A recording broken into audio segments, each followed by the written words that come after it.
The glass elevator descended through Seoul's midnight skyline like a falling star, and Zuri Adeyemi watched her reflection fracture across the rain-slicked windows. Neon signs bled pink and blue across her dark skin, colors that should have been beautiful but felt like warning lights. Her lipstick was smudged at the corner. Her chest heaved with each breath, and her right palm burned red from the impact. She had just slapped Han Jae-min, the most dangerous man in Seoul. And he hadn't moved. The elevator hummed its mechanical lullaby, but Zuri's heartbeat drowned it out, a war drum in her ears. She pressed her burning palm against the cool glass, trying to ground herself, trying to stop the trembling that had nothing to do with fear and everything to do with the way his voice had wrapped around her throat 30 seconds ago. 30 seconds. That's all it had been since she'd stormed out of his penthouse office on the 47th floor. Since her hand had connected with his jaw. Since the world had gone silent except for the soft exhale he'd released, not from pain, but something else entirely. He hadn't flinched, hadn't grabbed her wrist, hadn't raised his voice. He'd simply tilted his head, dark eyes holding hers with terrifying calm, and said, "When I handle you, the only word you'll remember is please." Zuri's reflection shivered. She hated that her body had reacted, heat pooling low in her belly, her breath catching like she'd been the one struck. She hated that even now, descending away from him, she could still feel the weight of those words pressed against her skin. Handle. What the hell did that mean? The elevator slowed. 40th floor. 35th. The city sprawled below like a circuit board, all light and geometry and hidden currents of power. Zuri had learned to navigate those currents. She'd built her career on reading powerful men, on staying 3 steps ahead, on never showing weakness. But Jaemin didn't operate like other powerful men. He didn't shout, didn't posture, didn't make threats. He simply existed in a space where the air felt thinner, where people's voices dropped to whispers, where consequences arrived quietly and absolutely. And tonight, she'd struck him. The elevator chimed. Ground floor. The doors slid open to an empty marble lobby, all polished surfaces and the echo of her heels as she stepped out. The security guard at the desk kept his eyes down. He'd seen her go up an hour ago, all confidence and sharp words. Now she walked past him like a ghost, her Valentino blazer askew, her carefully constructed armor cracked. Her phone buzzed. Zuri stopped. Her hand moved to her purse on instinct, but she hesitated. It buzzed again, insistent. With trembling fingers, she pulled it out. Unknown number. The message made her blood freeze. You shouldn't have hit him. Now he won't let you go. The lobby suddenly felt too large, too empty. Zuri spun, scanning the shadows between marble columns, the darkened cafe in the corner, the rain-blurred windows facing the street. No one. Nothing. Just the security guard, still studiously ignoring her, and the hum of the building's ventilation. She read the message again. Now he won't let you go. Not, he'll come after you. Not, you're in danger. But won't let you go like she was already caught. Like leaving his building changed nothing. Like the elevator had been an illusion of escape. Zuri's thumb hovered over the screen. She should call someone. Chisholm. The police. Anyone. Instead, she looked back at the elevator, its brass doors closed now, hiding the ascent back to the 47th floor. Back to him. And despite everything, despite the warning and the fear and the way her palms still burned, she wanted to go back. That terrified her most of all. If you're already hooked, hit that like button and tell me in the comments, where are you watching from? Trust me, you'll want to stay, because what Jaemin does next will leave you speechless. 3 weeks earlier, the conference room on the 32nd floor of the Hanam Tower smelled like expensive cologne and desperation. Zuri Adeyemi sat at the head of the table, her burgundy blazer sharp as a blade, her natural hair pulled back in a way that said professional, but refused to apologize for taking up space. Around her, 5 Korean executives in identical navy suits shifted uncomfortably as she dismantled their quarterly presentation with surgical precision. Slide 14, she said, her British-accented English crisp in the silent room. You've projected a 20% increase in luxury consumer engagement, but your demographic data is 3 years old. The Chinese market you're targeting has shifted. Luxury now means experience, not possession. Your entire strategy is chasing ghosts. The lead executive, Mr. King, 50-ish, with the kind of confidence that came from never being challenged, opened his mouth to object. Zuri didn't let him. "I'm not finished." She tapped her tablet, and the screen behind her changed to her own analysis. "If you want to survive the next fiscal year, you need to rebuild from the ground up. New brand ambassadors. Experiential pop-ups. And for God's sake, hire a consulting team that understands that luxury consumers under 35 don't care about your legacy. They care about what you're doing now." Silence. Mr. King's face had gone red. The others stared at their notepads. Zuri smiled, the smile her mother had taught her. The one that said, "I've won and we both know it." Questions. No one dared. This was how Zuri Adeyemi operated. She'd spent 5 years building her reputation in Seoul as the luxury consultant who made powerful men uncomfortable. The Nigerian woman who spoke 3 languages, held degrees from 2 continents, and had never once softened her edges to make someone else feel big. Her mother's voice echoed in her head. "Pride is survival, Zuri. The moment you bow, they'll make you kneel forever." Mama had been a diplomat's wife turned single mother, navigating Lagos and London, and finally Seoul when Zuri was 15. She'd taught her daughter that the world would try to categorize her too black, too female, too foreign, too much, and that the only response was to be so undeniably brilliant that categorization became irrelevant. So Zuri became brilliant. And untouchable. And deeply, terrifyingly lonely in a way she never admitted. After the meeting, she stood at the window overlooking Seoul's maze of glass and steel, checking her phone. 3 new client inquiries. A reminder that her visa renewal appointment was in 6 weeks. A text from Chisholm, "Dinner tonight? You need to eat something that isn't ambition and spite." Zuri smiled.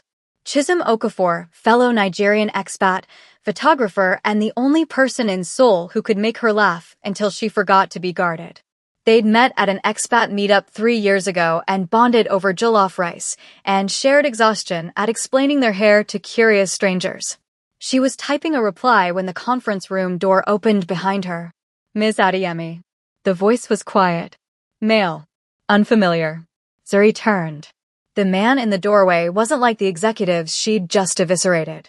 He wore a charcoal suit that probably cost more than her monthly rent, but he wore it with the ease of someone who didn't think about money. Mid-30s. Sharp jawline. Dark eyes that assessed her with the kind of stillness that made her instincts flare. "Director Park," he introduced himself with a slight bow. "I represent a private client interested in your consultation services."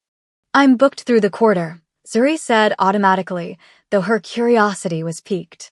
Private clients usually meant serious money. "You can submit a request through my website." "My employer doesn't submit requests," Park interrupted gently. "He makes offers." Something about the phrasing made Zuri's spine straighten. "Then your employer can learn to wait like everyone else." Park's expression didn't change, but something flickered in his eyes. Surprise? Amusement? "He said you'd say that." "Then why waste both our time?" "Because he's waiting downstairs." Park stepped aside, gesturing toward the elevator. 5 minutes of your time, Ms. Adeyemi. If you're not interested after that, you'll never hear from us again." Zuri should have said no. Every instinct her mother had honed in her screamed that men who didn't take no for an answer were men who didn't understand boundaries. But curiosity was her weakness. And pride.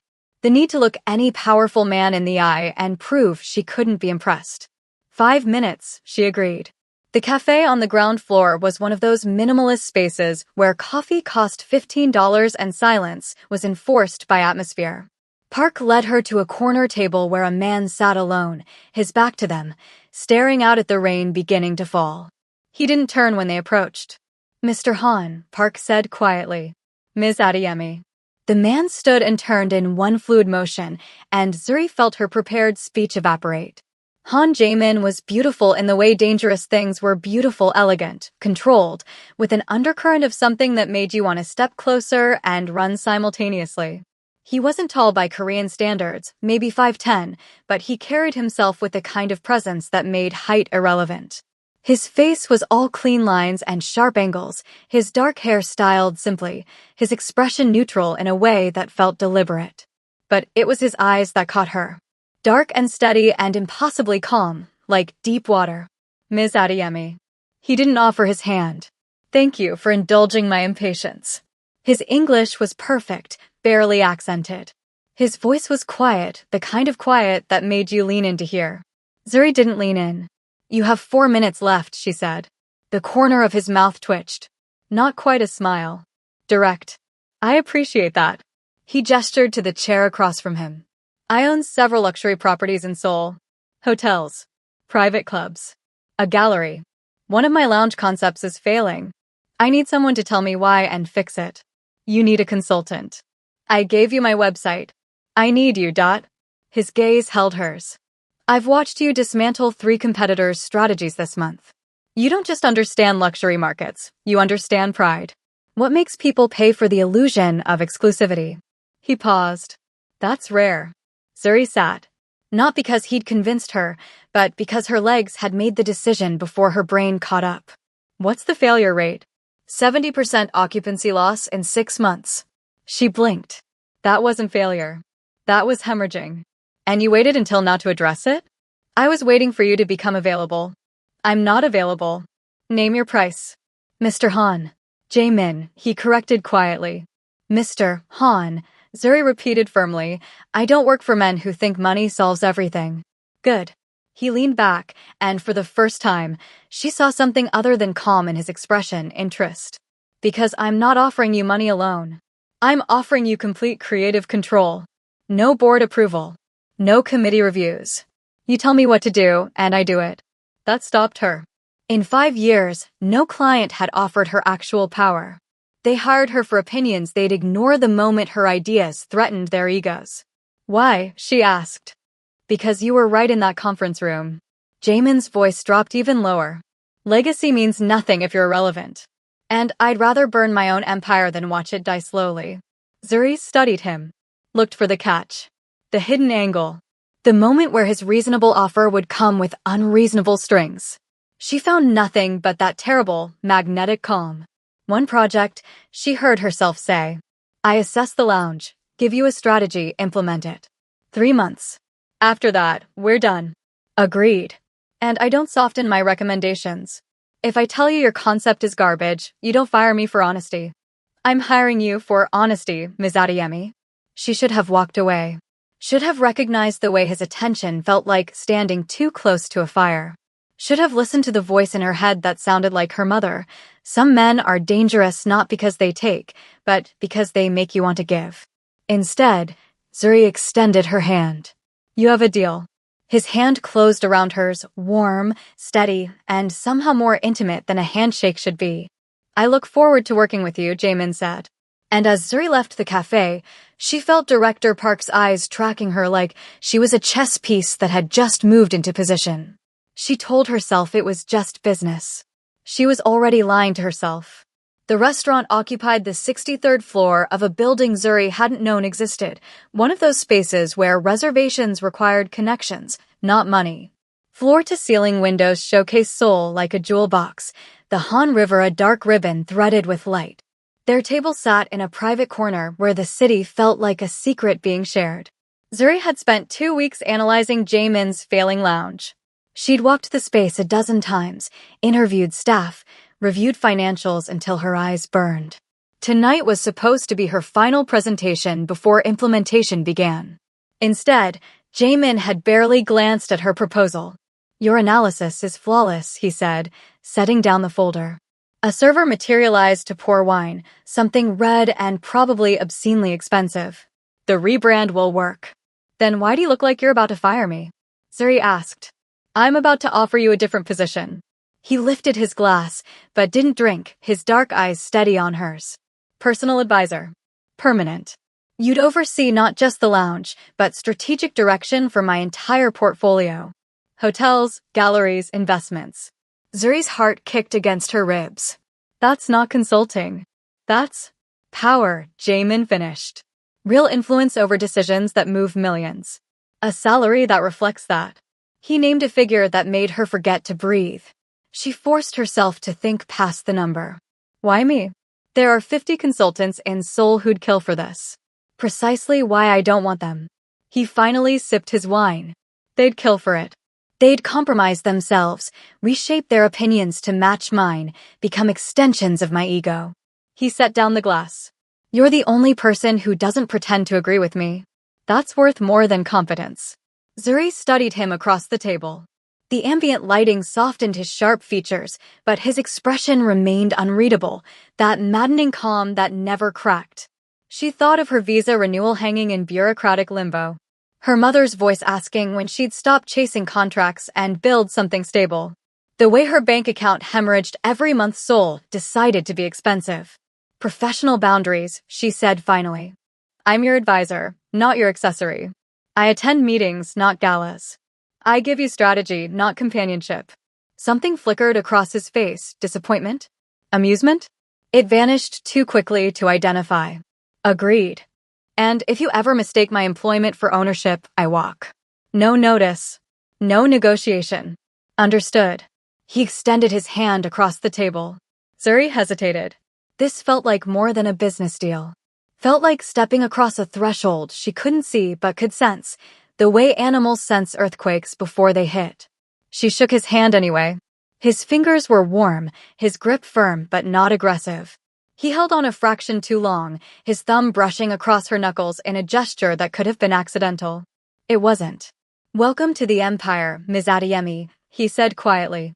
2 hours later, Zuri was drunk on possibility and halfway through her second soju cocktail at a bar in Itaewon.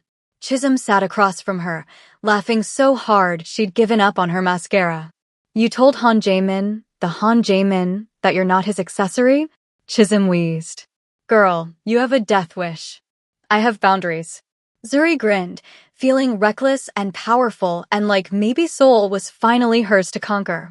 Besides, he agreed. Very civilized. Very professional. Chisholm's eyes danced. And how professional were you when he touched your hand? He was sealing a deal. He was sealing something, but it wasn't just business. Chisholm leaned forward conspiratorially. Zuri, that man looks at you like you're the only person in the room. Every room. I've seen the photos from that conference last month. There are photos? You're working for one of Seoul's most eligible recluses. Of course there are photos. Zuri's buzz faded slightly. She hadn't considered visibility. How their professional relationship would look from outside. How people would interpret a black woman suddenly elevated to Jaemin's inner circle. She was reaching for her phone to Google herself when a hand clamped around her wrist. You're beautiful, a voice slurred in Korean. A businessman 50-ish, reeking of soju and entitlement, had materialized beside their table. His grip tightened. Come have a drink with me and my friends. Zuri switched to Korean, her voice ice. Let go. Don't be rude. Let go. She tried to pull back. His fingers dug in harder. Chisholm was already standing, her voice rising. A few other patrons turned to look, but this was Korea. Intervention in public disputes wasn't common. Then a shadow fell across their table. Remove your hand. The voice was quiet. Lethally quiet. Zuri's head snapped up. Jaemin stood 3 feet away, still in his dinner suit, his expression empty of everything except a cold focus that made the temperature drop. The businessman's bravado faltered. This is none of your. Jaemin moved closer, not aggressive, just present in a way that made the other man's grip slacken. He leaned down and whispered something in Korean too low for Zuri to hear. Whatever he said drained the color from the businessman's face. The man released Zuri's wrist like it had burned him, stumbled backward, and fled the bar without looking back. The entire exchange took 15 seconds. Zuri sat frozen, her wrist throbbing, her mind trying to process what had just happened. Jaemin turned to her, his expression softening marginally. Are you hurt? I know. I had it handled. I know. His gaze dropped to her wrist where red marks were already forming. Something dangerous moved behind his eyes. But you shouldn't have to. What did you say to him? Chisholm asked, still standing, protective and fascinated. Nothing that matters. Jaemin looked at Zuri. I'm taking you home. I can take a taxi. Zuri. The use of her first name stopped her. Please. She found herself nodding.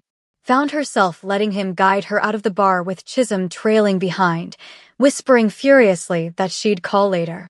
found herself in the back of a black sedan that smelled like leather and rain, the city sliding past in neon streaks.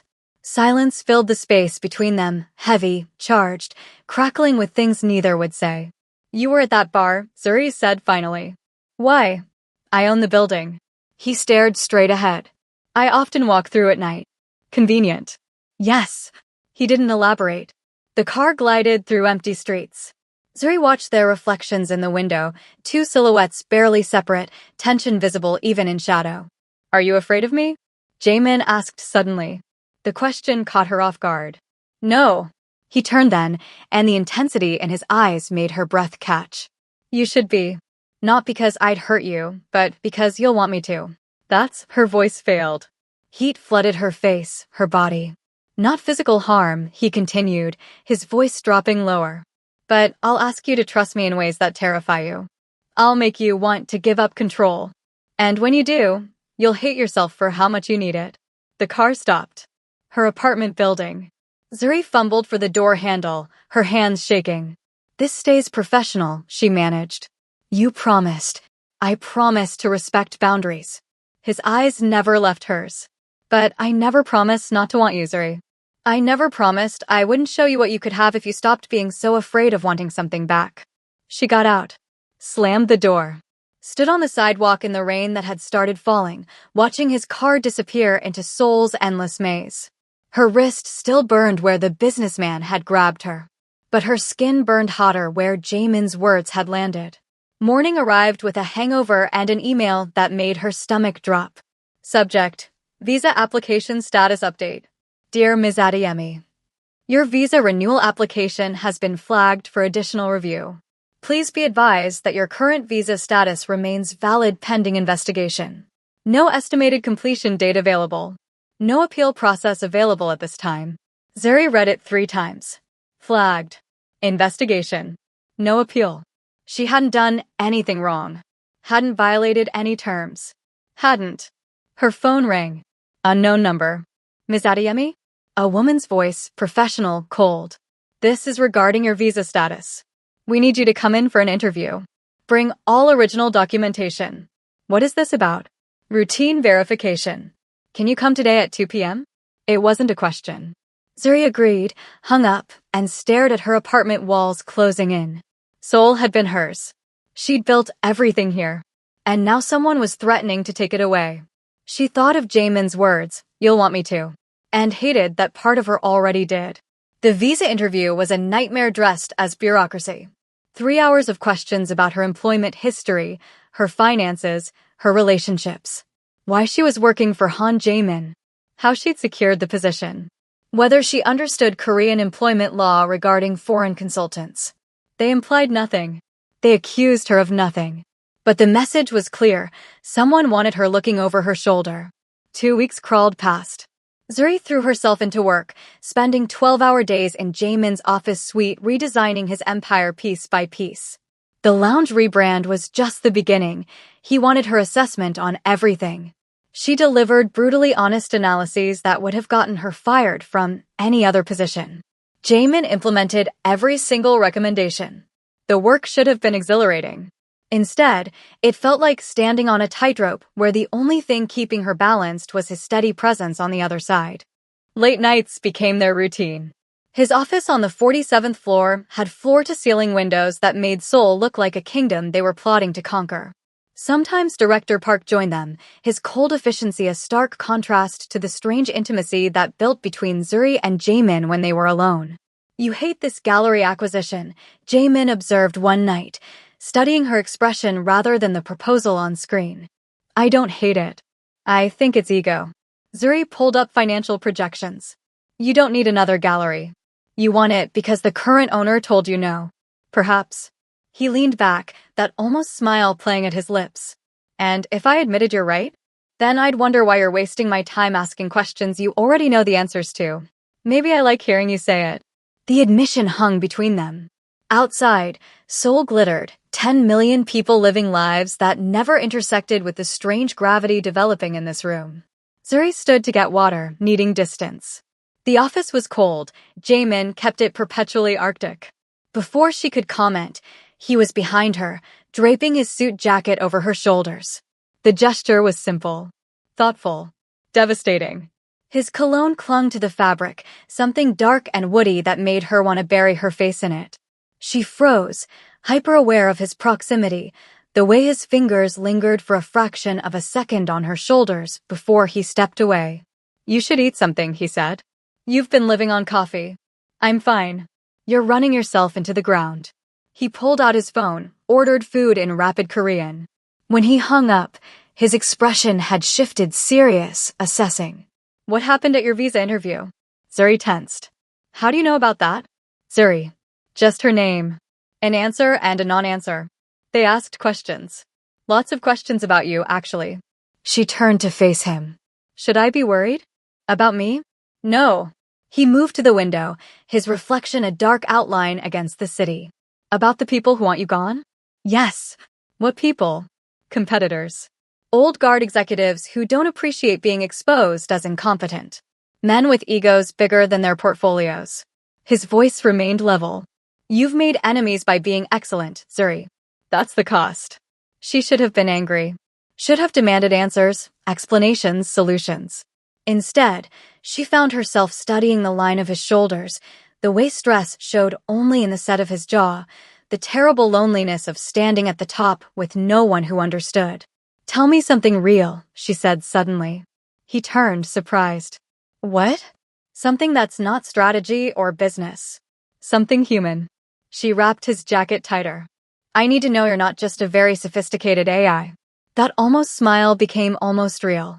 "My father died when I was 17. Heart attack during a business dinner." He collapsed between the appetizer and main course. Jamin's voice didn't change, but his eyes did, something raw breaking through. Everyone kept eating. Kept their meeting going. He was dead on the floor and they kept eating. "Jamin. I built this empire on his corpse," he continued. "Used his contacts, his money, his reputation. And I promised myself I'd never be like them. Never so consumed by power that I forgot people weren't transactions." He met her eyes. "But sometimes I wonder if I've become exactly what I hated." The honesty gutted her. Zuri crossed the space between them without thinking, without her usual careful calculation. "You're not," she said. "You're." The door opened. Director Park stood in the doorway, his expression unreadable but his timing impeccable. "Mr. Han, the Busan investors are calling." The moment shattered. Jamin nodded, his mask sliding back into place. "Thank you, Park." But his eyes stayed on Zuri for a beat too long, and she saw the question there, the same one burning in her chest. What if we stopped pretending this is just business? The next morning brought disaster dressed as an email. Contract termination notice. Her biggest independent client, the one that wasn't Jamin, was canceling. Effective immediately. No explanation. Just a sterile corporate apology and a kill fee that wouldn't cover her rent. Zuri stared at her laptop screen, nausea rising. Then her phone exploded. Messages from other expat consultants. Screenshots from Korean business forums. Rumors spreading like wildfire through Seoul's luxury sector. Zuri Adeyemi is Han Jae-min's mistress. She slept her way into his company. Everything she's accomplished is because she's warming his bed. Chisholm called, her voice tight with fury. "Have you seen this?" "Zuri, they're destroying you." "I see it." Her voice sounded distant, disconnected. "Who would do this? Who benefits from?" Chisholm stopped. "Oh God. I saw Director Park last week. He was at Immigration Services, talking to officials." "Zuri, what if Jamin's people are behind your visa problems?" No, but even as she said it, doubt crept in. What did she really know about Jamin? About the networks of power he controlled? "Think about it," Chisholm pressed. "Your visa gets flagged right after you start working for him. Your client cancels. Now these rumors? Zuri, what if he's manufacturing a situation where you're completely dependent on him?" Zuri ended the call, grabbed her bag, took a taxi to Jamin's building with fury burning away everything else. She stormed past his assistant, past Director Park's half-hearted attempt to stop her, straight into Jamin's office, where he stood reviewing contracts. "Did you do this?" She shoved her phone at him, showing the rumors. "Did you destroy my reputation to trap me here?"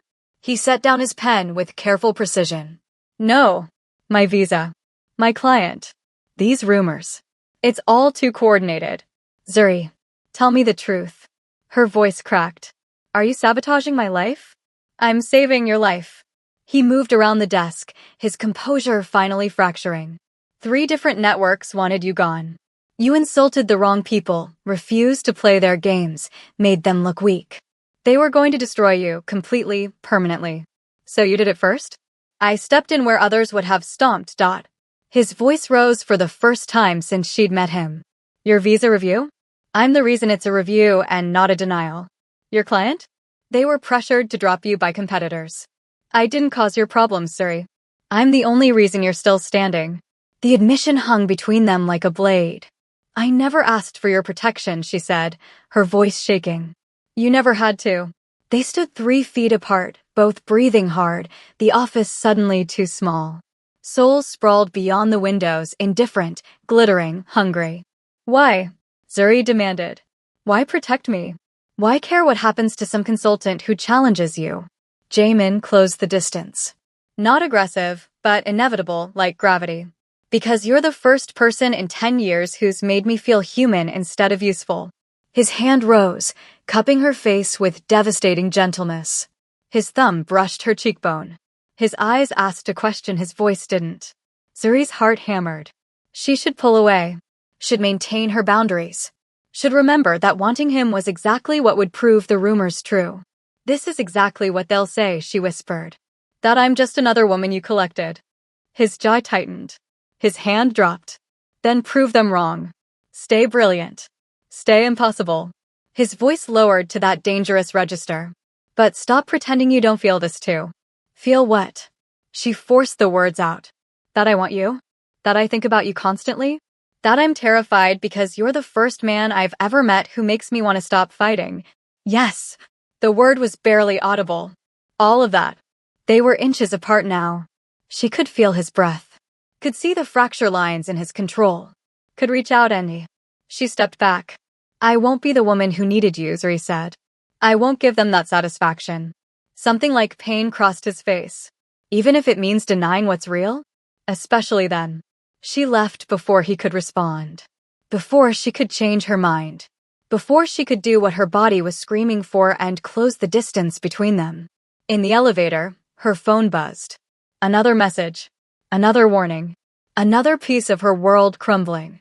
And the terrifying realization that Jamin was right. She was already caught in his gravity. The only question was whether she'd fight it or let herself fall.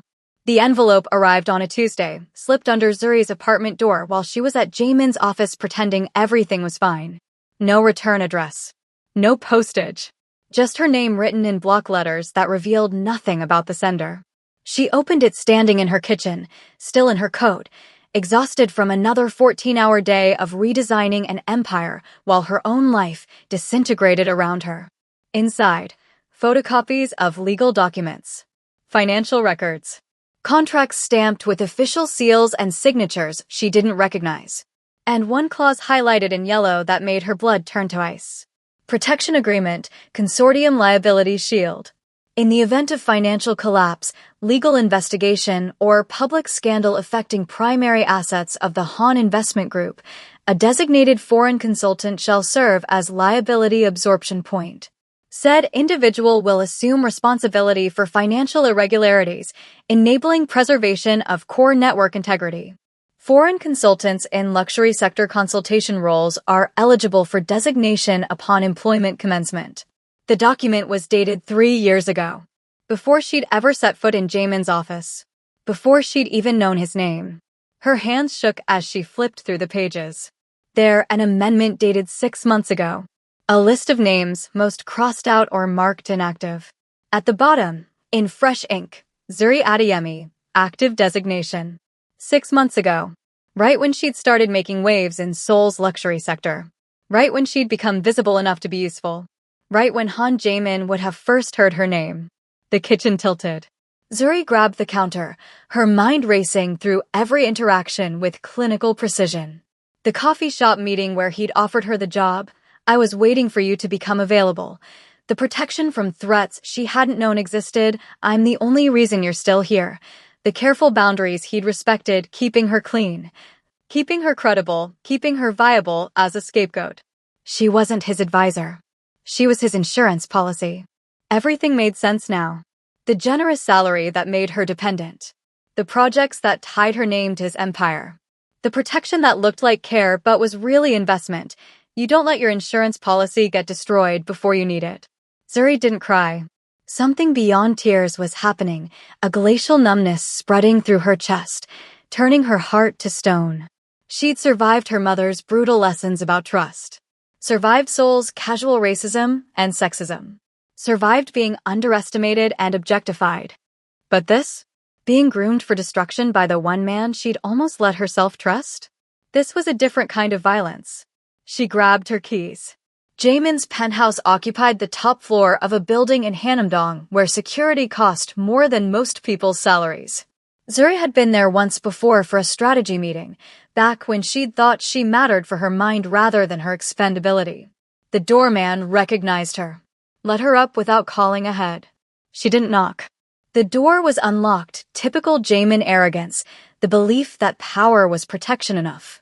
The penthouse was exactly as she remembered, minimalist, expensive, empty of anything that revealed the man who lived there. She found him in his office, standing at the window with a glass of whiskey, still in his suit despite the late hour. He turned when she entered, and for a fraction of a second, something like relief crossed his face. Zuri. She threw the documents at him. Papers scattered across his pristine floor like evidence at a crime scene. Was any of it real? Her voice cracked despite her best efforts. Despite 3 years of training herself never to show weakness. Jaemin looked at the papers. Didn't bend to pick them up. Didn't pretend confusion. Where did you get those? Does it matter? She laughed, bitter, sharp. Answer the question. Was any of it real, or was I just a very expensive insurance policy you were keeping warm? His jaw tightened. It's not that simple. It's exactly that simple. Her voice rose. You signed a contract designating me as your scapegoat. My name, Jaemin. My life. You planned to destroy me if things went wrong. It was insurance I never intended to use. But you could use it. She moved closer, her hands shaking. You could wake up tomorrow and decide I'm expendable, and I'd be arrested for crimes I didn't commit. My reputation destroyed. My future erased. And you'd walk away untouched. The world I live in requires leverage, Zuri. His composure was fracturing, voice tight. I didn't know you then. I didn't know. He stopped, jaw clenched so hard she could see the muscle jump. Didn't know what? She demanded. That I would fall in love with you. The words hit like a physical blow. Zuri stepped back, her breath catching. Of all the things he could have said, this was the cruelest. This was the knife twisted after the initial wound. No, tears finally came, hot, furious, unstoppable. You don't get to say that. You don't get to love me and hold a knife to my throat at the same time. I'm trying to fix it. How? She wiped her eyes angrily. How do you fix being expendable? How do you unwrite a contract that says my life is worth less than your empire? Jaemin moved toward her, then stopped like he'd hit an invisible wall. I've been trying to void the contract for weeks. Since I realized what you meant to me. Trying. It requires unanimous consent from 5 shadow investors. 3 have agreed to dissolution. His voice dropped. 2 are blocking me. And one of them, he stopped, something dangerous moving behind his eyes. One of them is positioning to trigger the clause. To use you to destroy me. The room felt airless. What? They know. He picked up his whiskey glass, then set it down without drinking. They know I care about you. They know it makes me vulnerable. If I can't break this contract, someone else will trigger it. They'll manufacture evidence, file charges, leak everything to the press. And they'll use you to bury me. Zuri's mind raced. Then let them. He stared at her. What? Let them. Her voice was steel now, tears dried to fury. I will never love a man whose power requires my destruction. If keeping your empire means sacrificing me, then your empire deserves to burn. Zuri. I mean it. She moved to the door. I'd rather be destroyed on my own terms than protected on yours. Please. The word broke something in him. He crossed the space between them, not touching but close enough that she could feel his desperation. Give me 1 week. Let me fix this. You can't fix what you built into the foundation. Her hand was on the doorknob. This isn't a contract problem, Jaemin. It's a you problem. You live in a world where people are leverage, where love is liability, where someone like me is worth less than someone like you. I don't believe that. But you signed it anyway. She opened the door. That's the difference between us. I would have burned everything rather than sign a contract with your name on it. She walked out.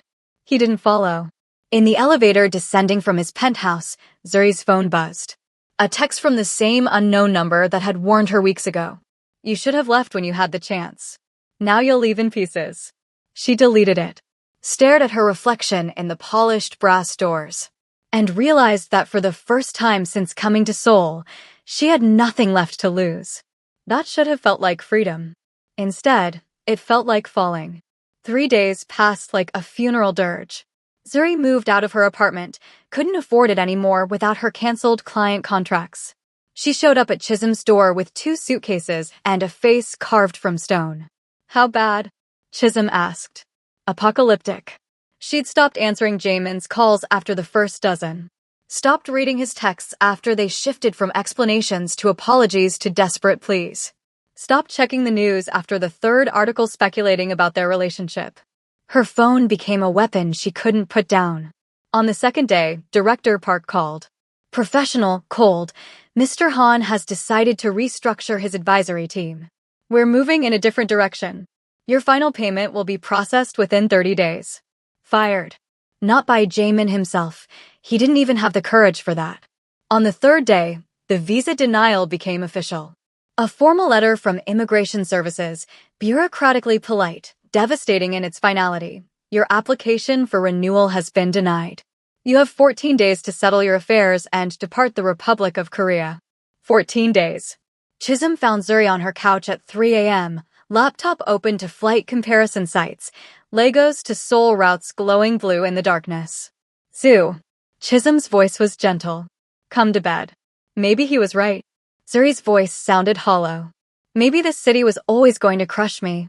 Maybe I was stupid to think I could build something here. You're not stupid. You're brilliant, and they're terrified of you. They're destroying me, and I can't even see who's doing it. She closed the laptop. How do you fight ghosts? Chisholm sat beside her, pulling Zuri's head onto her shoulder. They stayed like that until dawn bled through the windows, 2 women holding each other against a city that had decided they didn't belong.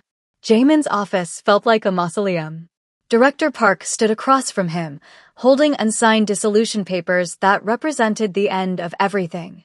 Outside, Seoul glittered, indifferent, eternal, hungry. If you void this contract without full consent, you'll lose everything, Park said. Not a threat. A fact. Your reputation, your empire, your safety. The remaining investors will retaliate. They'll strip your assets, freeze your accounts, expose every gray area you've ever operated in. Jaemin stared at the papers. His signature line waited, blank, accusatory. They're already moving, Park continued. Lee Sang-woo has positioned himself to trigger the liability clause. He's manufacturing evidence as we speak. If you don't act first. I'm not using her. Jaemin's voice was quiet. Final. Then you're choosing her over everything your father built. Over every sacrifice you've made. Over. I'm choosing her over becoming my father. He looked at Park. He taught me power was the only thing that mattered. That people were tools. That love was weakness. His hands clenched. He died alone between courses while people kept eating. I won't become that. Park's expression didn't change. Sentiment doesn't pay debts, Mr. Han. Then I'll learn to live without what debts bought. He picked up a pen, stared at the dissolution papers, and couldn't sign. Not because he was afraid of losing his empire, but because signing meant accepting he'd created a world where loving Zuri required her destruction. The news broke on the 4th day. Zuri woke to her phone exploding with notifications. Messages from colleagues, former clients, people she barely knew. All linking to the same articles spreading like wildfire across Korean business sites. Fraud allegations rock luxury sector. Foreign consultant accused of embezzlement. Han investment group victim of elaborate scheme. Her face was everywhere. Professional photos stolen from her website, now attached to words like theft and deception and criminal investigation. The articles claimed she'd embezzled over 2 billion won from Jaemin's company. That she'd falsified project reports, inflated invoices, used her position to funnel money to offshore accounts. All lies. All meticulously documented with forged evidence that looked horrifyingly real. They're setting you up. Chisholm stared at her phone, face pale. Zuri, this is coordinated. Professional. This is someone with resources. Zuri read the articles with numb detachment. The embezzlement timeline coincided perfectly with her employment. The evidence trail pointed to her and her alone. And the narrative was brilliant. Foreign consultant seduces powerful Korean businessman, steals from his empire, flees the country. It was exactly what the contract had specified. Someone had triggered the liability clause. I need to call a lawyer, Zuri said mechanically. With what money? You can't even afford rent. Her phone rang. Unknown number. She answered anyway. What was left to lose? Ms. Adeyemi? A woman's voice, crisp, legal. I'm calling on behalf of Han Investment Group. We're filing civil charges for breach of contract and fraud. You'll receive formal notification within 24 hours. I didn't steal anything. We have documentation, bank records, testimony. You should secure legal representation immediately. A pause. Though I understand your visa status makes that complicated. The call ended. Chisholm's arms came around her as Zuri finally broke. Not crying, something deeper. A sound like an animal caught in a trap, realizing the only escape is to chew off its own leg. I can't fight this, Zuri gasped. If I stay and fight, I'm trapped here for years with no money, no job, facing criminal charges. If I leave, you're a fugitive. They'll put out warrants. You'll never be able to travel freely again. I can't win. The words tasted like ash. They've cornered me perfectly. A knock at the door made them both jump. Chisholm checked the peephole, then opened it to reveal a courier holding a manila envelope. Zuri Adeyemi? Zuri took it with shaking hands. The courier left. Inside, a civil complaint. 37 pages detailing her alleged crimes. And a handwritten note in Korean that Chisholm had to translate. You should have stayed in your place. Now you'll learn it. Zuri sat on the floor. Let the papers scatter around her. Let the weight of impossible choices press down until she couldn't breathe. 14 days until deportation. Criminal charges that would follow her globally. Civil lawsuits that would bankrupt her even if she won. And somewhere in this city, the man she'd almost loved was either fighting for her or letting her burn. She didn't even know which possibility hurt more. What do I do? She whispered. Chisholm sat beside her, gathering papers, gathering her friend. We figure it out. Together. But they both knew the truth. There was no figuring this out. The trap had already sprung. And Zuri was caught in jaws made of contracts and lies and the kind of power that made people disappear. That night, unable to sleep, Zuri checked her email one last time. One new message. From Jamin's corporate account. Subject line, I'm sorry. She deleted it without reading. Some apologies came too late. And some love, if it had ever been real, wasn't worth the destruction it required. Outside Chisholm's window, Seoul blazed with light. Beautiful. Indifferent. Hungry. And Zuri Adeyemi, brilliant, proud, unbreakable, finally understood what it meant to be consumed. Dawn broke over Seoul like a wound, and Zuri woke to her phone vibrating off Chisholm's coffee table. 17 missed calls. 43 messages. News alerts flooding her screen faster than she could read them. Her voice was rough from crying. Wake up. Chisholm stumbled out of her bedroom, saw Zuri's face, and grabbed her own phone. Her eyes went wide. Oh my God. The headlines were everywhere. Han Jae-min exposes corruption network in shocking press conference. Luxury mogul dismantles own empire to clear consultant's name. I will not let an innocent woman burn for my sins. Zuri's hands shook as she pulled up the video. The press conference had been held at 6 a.m. in the lobby of Jamin's headquarters. He stood at a podium, no prepared statement, looking like he hadn't slept in days. His suit was impeccable, but his eyes were devastated. My name is Han Jae-min, he began, voice steady despite the cameras. And I'm here to confess. Zuri turned up the volume, her heart hammering. 3 years ago, I signed a protection agreement with a consortium of 5 investors. The agreement included a liability shield clause, a mechanism to designate foreign consultants as scapegoats in the event of financial or legal crisis. He paused. 6 months ago, Zuri Adeyemi's name was added to that list. Not because she was guilty of anything, but because she was visible, foreign, and therefore expendable. The press erupted. Jamin waited for silence. This practice is not unique to my organization. It's systemic. It's how powerful men in the city, in many cities, protect themselves. By building escape hatches on the backs of people with less power. His jaw tightened. My father taught me this was simply business. That leverage was survival. That some people mattered and others were tools. He pulled out documents, held them up to the cameras. These are the names of the 5 investors who participated in this scheme: Lee Sang-woo, Park Jin-ho, Choi Min-jun, Kim Dae-hyun, and my own director Park. He read each name slowly, deliberately. Lee Sang-woo specifically triggered the liability clause against Ms. Adeyemi when I refused to use it myself. The embezzlement charges are fabricated. I have recordings, financial evidence, communications that prove her complete innocence.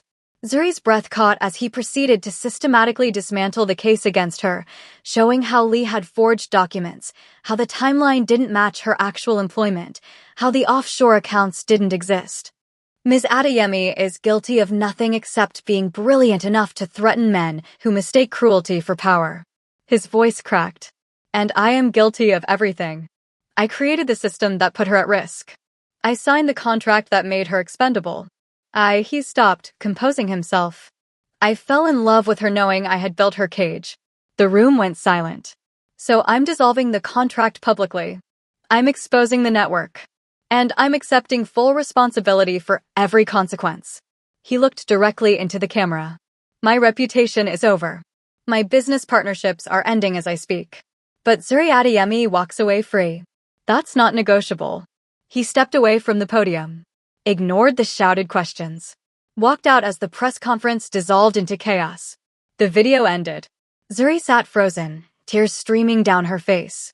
He just committed professional suicide, Chisholm whispered. For you.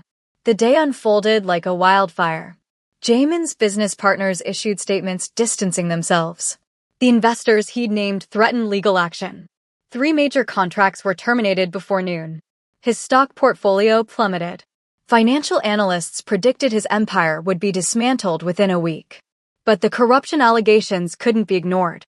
Authorities opened investigations. The media dug into the consortium's practices. And public opinion, fickle, powerful, turned against the men who'd built fortunes on invisible violence. At 3 p.m., another headline.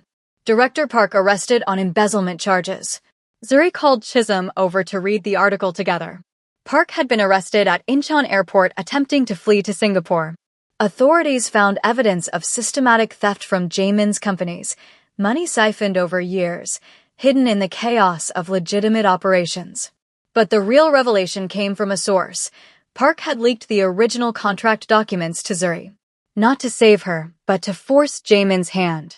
To create a crisis where Jamin would either sacrifice her, destroying his own humanity, or refuse and watch his empire collapse, leaving Park to seize control in the vacuum. He played you both, Chisholm said softly. Zuri stared at Park's face in the mugshot. Cold.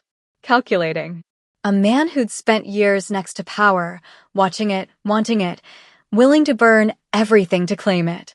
That evening, a lawyer appeared at Chisholm's door. Expensive suit, measured words, representing a Mr. Kim Dae-hyun, one of the investors Jamin had exposed. My client is impressed by your resilience, Ms. Adeyemi. The lawyer laid out documents on Chisholm's kitchen table. He's offering you an opportunity, a new visa, a position in his Singapore operations, complete protection from any remaining legal complications. Salary commensurate with your skills. Zuri scanned the contract. It was generous. Legitimate. A clean escape from the wreckage. Why would he help me? She asked. He admires people who survive powerful men. The lawyer's smile didn't reach his eyes. And he believes you'd be a valuable asset far from Seoul's complications. She'll take it, Chisholm said immediately. Zhu, this is your way out. I need time to think. The lawyer nodded. You have until tomorrow morning. After that, The offer expires and you'll have to navigate the fallout on your own. He stood. Choose wisely, Ms. Adeyemi. Not everyone gets a second chance. After he left, Chisholm turned on her. What is there to think about? He destroyed himself for you. That doesn't mean you have to go down with his ship. He didn't ask me to. Exactly. He gave you an out. He made sure you could leave clean. Don't waste that sacrifice by staying in a city that's tried to destroy you. Zuri walked to the window. Seoul sprawled below, neon and concrete, beautiful and brutal, the city that had tested her and broken her and somehow, impossibly, taught her what love looked like when it cost everything. He never trapped me, she said quietly. That's what I finally understand. The contract, the protection, even the cage he built, he was trying to save me the only way he knew how. And when I chose to leave, he let me go. So leave now. While you can. But I don't want to. Zuri turned, tears on her face, but certainty in her voice. I've spent my whole life running from powerful men, proving I didn't need them, building walls so high that no one could reach me. She picked up the Singapore contract. He tore down his empire rather than keep me in a cage. The least I can do is stop running from my own heart. She ripped the contract in half. Chisholm stared. You're insane. Probably. Zuri grabbed her coat. But I'm done being afraid of wanting something. Of wanting someone. Where are you going? To make a terrible decision. She smiled, genuine, terrified, free. And defended brilliantly. The penthouse door was unlocked again, either arrogance or hope. Zuri couldn't tell which. She let herself in, her heart hammering against her ribs like it was trying to escape the decision she'd made. Jamin stood at the window, same position as 5 days ago when her world had shattered. He wore slacks and a white shirt, no jacket, sleeves rolled up like he'd stopped caring about armor. When he turned and saw her, the shock that crossed his face was almost painful. Zuri. Her name sounded like a prayer. I thought, you should be on a plane. I should be, she agreed. But I'm not good at doing what I should. He moved toward her, then stopped, uncertainty written across every line of his body. Why are you here? I got an offer today. New visa, Singapore job, clean slate. She stepped further into the room. I turned it down. Why? His voice cracked. You're free. You don't have to. I came back angry, Zuri interrupted. At first, I thought I was angry at you. But I'm not. I'm angry at myself. For what? For falling in love with someone who terrifies me. The confession hung between them like a live wire. Jamin's breath caught, his careful control finally, completely breaking. I am terrified every day, he whispered, that I'll hurt you just by existing in your life. Zuri closed the distance between them. Then we'll be terrified together. His hands came up to cup her face, shaking, reverent, asking permission with every movement. Are you sure? Because if we do this, if you choose me after everything. She kissed him. It started gentle, a question, an answer, a promise, then became something desperate. 3 weeks of tension, fear, longing, breaking like a dam that couldn't hold anymore. His hands slid into her hair. Her fingers clutched his shirt. They stumbled backward until her spine hit the wall, and he pressed against her, not rough, but hungry, like a man who'd been starving and finally allowed to eat. Bedroom, she gasped against his mouth. He lifted her. She wrapped her legs around his waist, their mouths never separating as he carried her down the hallway. They hit the doorframe, laughed breathlessly, kept kissing. Her back met silk sheets. His weight settled over her, careful, asking, waiting. Tell me to stop, he whispered against her throat, and I will. Any time. Any reason. She pulled his face back to hers, eyes fierce. Don't you dare. What followed was worship and war. His hands traced her body like she was sacred, slow, thorough, learning every curve and hollow. She pulled his shirt over his head, let her fingers map the planes of his chest, the scars he'd never explained. When he kissed down her neck, her collarbone, lower, she gasped his name like a benediction. Beautiful, he murmured against her skin.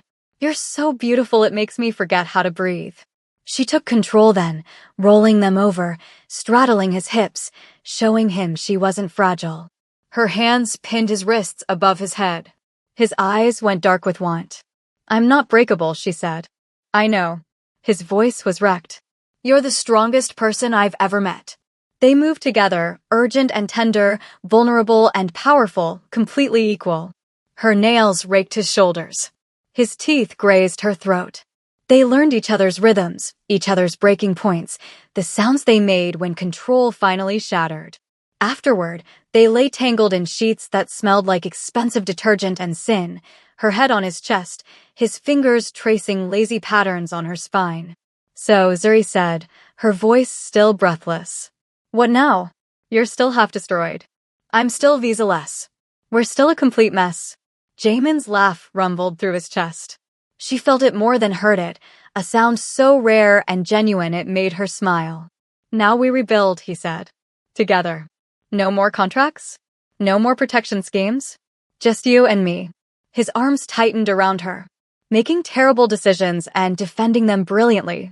I can work with that. She lifted her head to look at him. But I have conditions. Name them. I rebuild my career on my own terms. No handouts, no nepotism, no being known as Han Jamin's girlfriend who got opportunities because of who she's sleeping with. Agreed. What else? You go to therapy.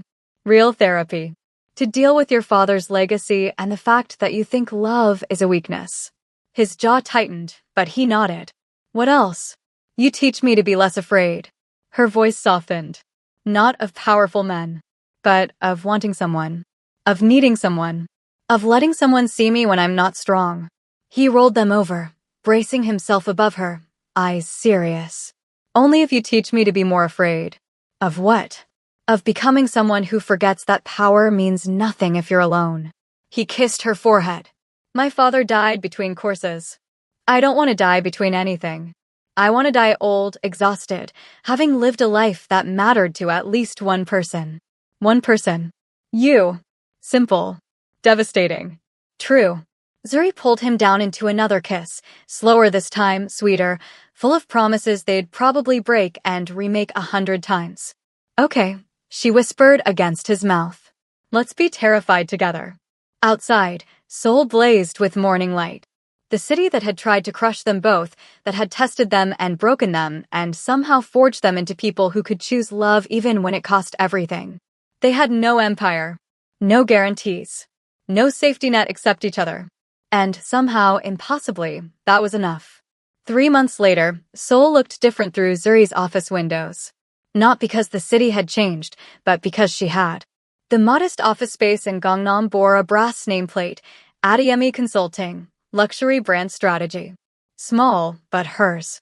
Built on her terms with clients who valued her brilliance over her proximity to power. Jamin was one of those clients, but not her only one. She'd landed 3 independent contracts in the first month, and her reputation was rebuilding itself brick by careful brick. Her entrepreneur visa had been approved 2 weeks ago. She was staying in Seoul not because she was trapped, but because she chose to. That distinction made all the difference. Jamin's empire looked different too. Smaller, cleaner, stripped of the shadowy networks that had once defined it. He'd walked away from the consortium entirely, rebuilding with transparency that made old allies uncomfortable. Some called him weak now. Whispered that Han Jamin had gone soft, that love had neutered his edge. He didn't care. Tonight, they stood in his newest venture, a gallery in Itaewon showcasing emerging Korean artists. Zuri wore a midnight blue dress that made Jamin forget how to form coherent sentences. She caught him staring for the 3rd time in 10 minutes. You're doing it again, she murmured, accepting champagne from a passing server. Doing what? Staring like I'm the only person in the room. You are. His hand found the small of her back, possessive but gentle. Everyone else is just decorative. She laughed, that full, genuine sound he'd work his entire life to keep hearing. They circulated through the gallery, his presence beside her steady and proud. No shadows. No secrets. Just 2 people who'd survived fire and chosen to rebuild in the ashes. Later, in his car with Seoul's lights bleeding past the windows, Zuri turned to him with mischief in her eyes. You're staring again. I'm allowed to stare at my girlfriend. Girlfriend. She wrinkled her nose. That sounds so ordinary. Jamin pulled her close, his voice dropping to that dangerous whisper that still made her breath catch. You were never going to be ordinary, Zuri Adeyemi. She grinned, her fingers tracing his jaw. And you were never going to break me, Han Jae-min. His lips brushed her ear, and she felt his smile against her skin. When I handle you now. She finished the sentence, her voice soft but sure. The only word I remember is stay. He kissed her then, slow and deep and full of promises they'd keep.